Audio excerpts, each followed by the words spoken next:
You know that feeling when you have these massive dreams swirling around in your head, but when it comes time to actually do something about them, you just don't? You tell yourself tomorrow will be different. Tomorrow you'll finally start that project, begin that workout routine, or tackle that goal you've been thinking about for months. But tomorrow arrives, and suddenly you're back on the couch, scrolling through your phone, wondering why you can't seem to get your act together. Here's what's really happening in your brain when this cycle repeats itself. When you think about doing something big and important, your mind immediately calculates the full scope of what's ahead. Write a book? That's tens of thousands of words. Get in shape? That means months of discipline and sweat. Learn a new skill? Hours upon hours of practice and frustration. Your brain, which is wired to protect you from discomfort, looks at this mountain of effort and says, absolutely not. Let's do literally anything else instead.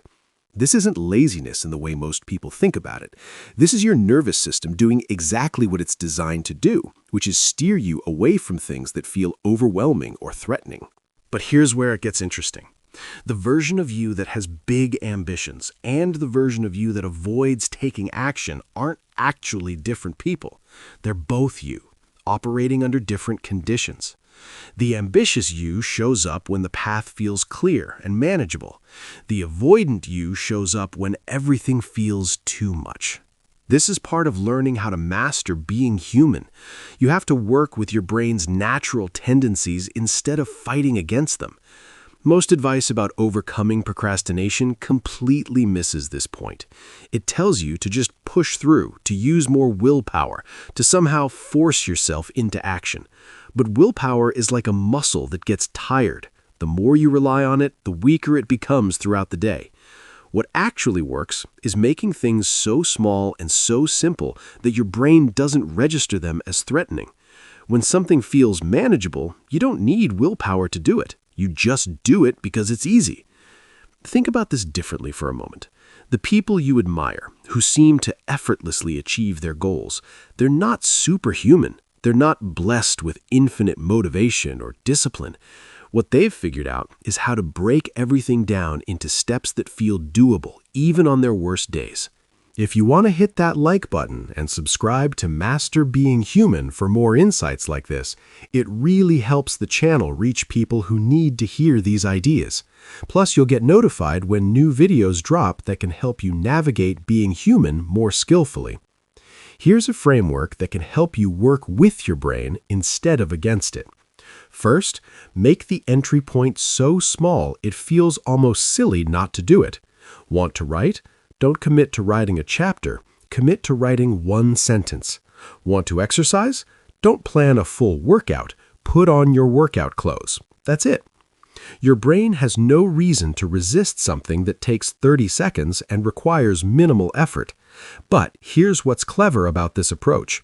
Once you've done that tiny action, momentum starts to build. You've already broken the seal of inaction. You're already in motion, and objects in motion tend to stay in motion. Second, create environmental cues that make the next step obvious and easy. If you want to read more, put a book on your pillow so you see it when you go to bed. If you want to drink more water, fill a glass and put it next to your coffee maker. These aren't life-changing actions by themselves, but they reduce the friction between intention and action. Third, celebrate the fact that you started, regardless of how much you actually accomplish. This is where most people get it wrong. They dismiss small actions because they don't feel significant enough. But your brain learns from what you pay attention to. When you acknowledge and appreciate small steps, you're literally rewiring your neural pathways to make starting easier next time. Here's what this looks like in practice. Let's say you want to learn a new language. Instead of downloading every language app and committing to an hour of study per day, you might decide to learn just 5 new words this week. Not per day, per week. You could literally learn 1 word on Monday and be ahead of schedule. This might sound almost insultingly simple, but that's exactly the point. Simple works when complicated doesn't. Simple bypasses the part of your brain that creates resistance.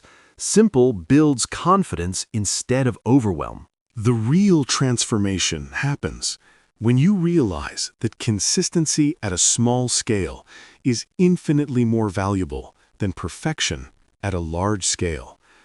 Someone who writes one sentence every day for a year will have written more than someone who plans to write a novel but never starts because it feels too big. This is what it really looks like to master being human in everyday life. You stop trying to override your natural psychological tendencies and start working with them skillfully. You stop treating motivation like something you either have or don't have, and start treating it like something you can cultivate through smart choices about where you direct your attention. The truth is, you're not broken if you struggle with this cycle of ambition followed by avoidance. You're human. Your brain is doing exactly what brains do, but you can learn to dance with these tendencies instead of being at their mercy.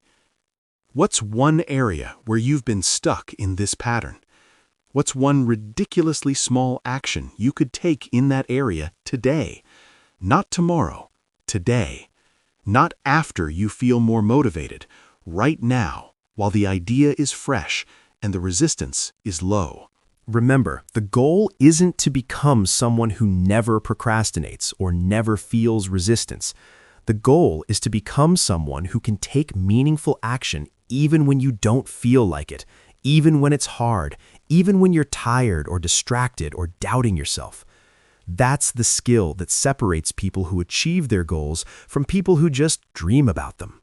Not superhuman discipline, not perfect conditions, just the ability to start small and keep going. If you want to explore these ideas further and connect with others who are working on mastering being human, check out our community on School. The link is in the description.